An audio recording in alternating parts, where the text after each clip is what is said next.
Apesar da aprovação do Chimpozyme no Brasil já tem bastante tempo, até aqui, pelo menos, a ANS, a Agência Nacional de Saúde Suplementar, não determinou a incorporação do medicamento para dentro do seu rol de procedimentos.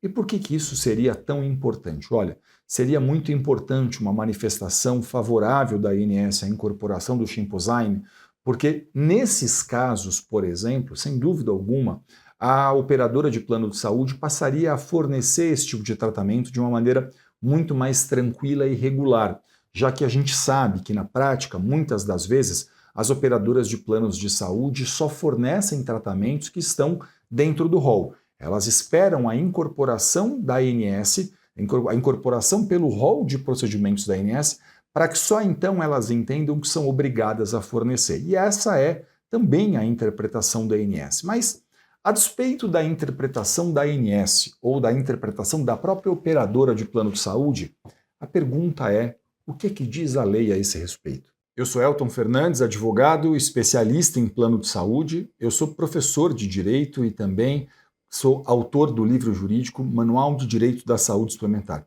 Eu vou ajudar você hoje a compreender um pouco melhor as regras do setor de planos de saúde.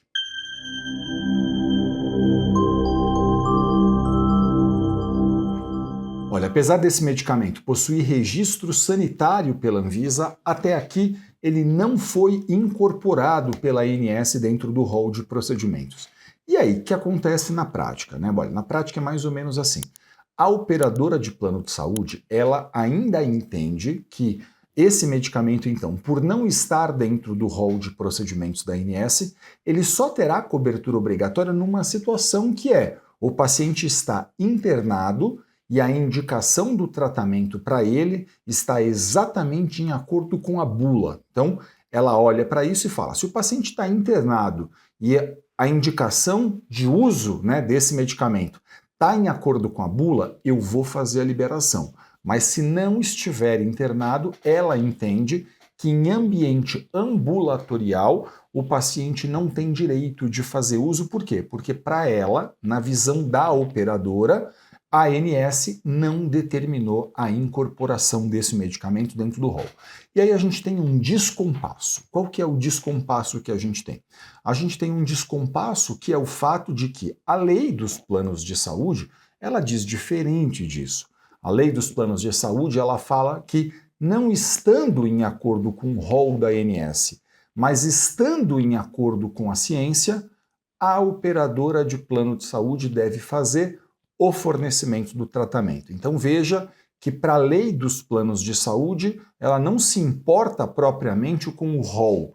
Ela entende que o rol da ANS não esgota o tratamento. Ela chega a dizer, inclusive, que a operadora deverá, isso que diz ali na lei. A lei fala assim: a operadora deverá autorizar, ok? Então essa é uma expressão que está dentro da regra, não sou eu que estou aqui falando que a operadora deve. A lei diz essa expressão com toda a clareza. Então, claro, nessa situação, contudo, a gente tem que pensar o seguinte: o que a ANS faz? Olha, a ANS fiscaliza as regras dela, as regras que ela determinou. Então a gente tem que pensar assim: se o seu caso, se a sua indicação está, por exemplo, em acordo com uma regra da ANS, a ANS provavelmente fiscalizará e pode determinar a cobertura pela operadora de plano de saúde. Agora, se o seu caso não está em acordo com a regra da ANS, fazer uma denúncia na ANS pode soar mais como um argumento para fazer pressão na operadora do que propriamente como algo em que eu acredito efetivamente que irá resolver. Por quê? Porque, como eu disse, a ANS só fiscaliza as regras dela e para a ANS esse medicamento só vai ter cobertura, então, naquela situação que eu mencionei, que o beneficiário, o paciente, está internado, porque ela não determinou a incorporação disso. Mas, repito, que tem um descompasso aqui entre o que diz a lei e o rol de procedimentos. E nessa situação, Elton, o que fazer, então, diante dessa situação? Olha, diante dessa situação, eu recomendo muito que você procure um advogado especialista em plano de saúde para fazer uma consulta, para conversar com um profissional, porque esse profissional ele vai poder fazer uma análise do seu caso. Ele vai poder aí entender as particularidades da sua situação, ele vai ter aí que entender a sua prescrição médica. Ele vai poder, por exemplo, vou dar um exemplo concreto aqui, ele pode, por exemplo, pegar a sua prescrição, ele pode ver se sua prescrição está em acordo com a bula, se está em acordo até com plataformas científicas que disponibilizam artigos técnicos, por exemplo, de consulta do cotidiano, a fim de que a gente possa até antever, né, qual grau de evidência científica tem, por exemplo, aquele tratamento médico ao seu caso.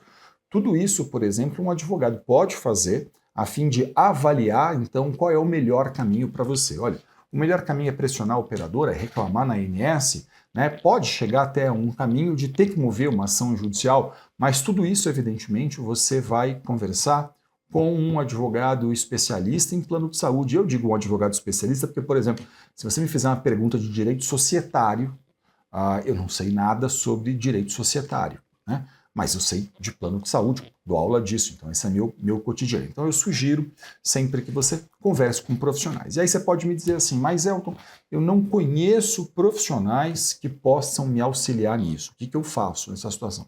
Deixa eu explicar o seguinte. Hoje, tudo isso você consegue fazer eletronicamente. Você não conhece alguém na sua cidade, você não se incomoda, por exemplo, em fazer uma reunião online, né? Vamos pensar, pode ser um caminho. Você então vai procurar um profissional e vai entrar em contato, fazer uma reunião online e ele vai poder atender você online, falar com você online, porque tudo isso hoje é feito de forma online. Se tiver que mover uma ação judicial, por exemplo, essa ação judicial poderá ser movida, né? Aliás, poderá não, é obrigatório. Você só pode mover uma ação hoje de forma inteiramente online. Não importa que você e o advogado estejam na mesma cidade, não importa nem que você vá até o escritório do advogado. A ação judicial é feita inteiramente online, tudo se desenvolve online e esse tipo de processo, em geral, não é um processo que costuma ter audiência, por exemplo, isso não ocorre nesse tipo de caso. Então, seu advogado pode estar à distância, ele pode atender você, mover a ação, te orientar e fazer absolutamente tudo. Ah, Elton, mas eu não conheço um profissional, não consegui encontrar ninguém. Então, olha, tem gente em todo o Brasil muitíssimo qualificada. Eu tenho um orgulho imenso de poder dizer para vocês que em todo o país eu tenho alunos, advogados, alunos meus em todo o Brasil, e eu tenho muito orgulho de poder dizer, enquanto professor deles, que eles saem capacitados, qualificados, gabaritados para entender a complexidade da situação, para manejar esse tipo de caso, para fazer a melhor análise, para atender você de uma maneira técnica, absolutamente profissional e prestar a você a melhor orientação ao caso. A gente vai ficar preocupado, mas se eu tiver que mover uma ação vai demorar muito, tá? Olha, a ação pode não ser o único caminho, ao mesmo tempo pode ser um caminho possível que vai ter que ser discutido com o seu advogado. E mesmo que você tivesse que mover uma ação judicial, por exemplo, numa situação como essa, ações judiciais, embora elas sejam até bastante longas, né, porque todo processo, a gente tem que pensar num processo como um procedimento, né?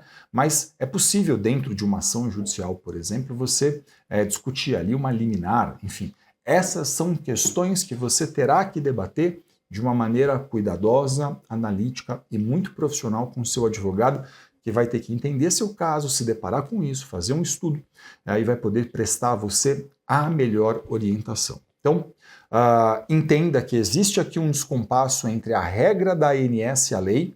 A operadora de plano de saúde continua olhando só a regra da ANS, ao passo em que a lei dos planos de saúde ela é mais ampla do que a regra da ANS. Ela chega a dizer, né, como eu disse para vocês, que os tratamentos cientificamente reconhecidos deverão ter cobertura pela operadora de plano de saúde. Ela chega a colocar isso no imperativo, de forma que é sempre importante, contudo, que você converse com um advogado e esse profissional vai poder prestar a você o melhor auxílio.